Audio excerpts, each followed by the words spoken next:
कुलाबा किल्ल्यातील माघी गणेश जयंती निमित्ताने अलिबागच्या ऐतिहासिक कुलाबा किल्ल्यातील गणेश मंदिरात भाविकांची पहाटेपासूनच मोठी गर्दी झाली आहे। कुलाबा किल्ल्यात पोखरणीच्या पश्चिमेस गणेशाचे सुंदर मंदिर आहे। मंदिराच्या गाभाऱ्यात चौथऱ्यावर मध्यभागी उजव्या सोंडेच्या सिद्धिविनायकाची सुंदर आणि सुबक अशी मूर्ती आहे। पुढील बाजूस डावीकडे शंकर, उजवीकडे विष्णू, मागील बाजूस उजवीकडे सूर्य आणि डावीकडे देवीची मूर्ती आहे। 5 मूर्तींचा समूह या मंदिरात असल्याने या मंदिराला गणेश पंचायतन असे संबोधले जाते। गणेश पंचायतन असलेले हे राज्यातील एकमेव गणेश मंदिर आहे। नवसाला पावणारे आणि मनोकामना पूर्ण करणारे देवस्थान म्हणून याची ओळख आहे।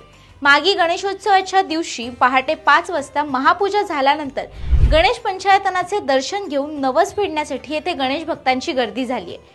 गणेश मंदिरासह किल्ल्यावर आकर्षक रोषणाई करण्यात आली आहे। फुलांची तोरणे इथे लावलेली आहेत, भव्य रांगोळ्या काढलेल्या आहेत। यावेळी येणाऱ्या भाविकांसाठी महाप्रसाद ठेवण्यात आलाय। अलिबाग तालुक्यातून लाखो गणेश भक्त या निमित्ताने किल्ल्यावर दाखल होत आहेत।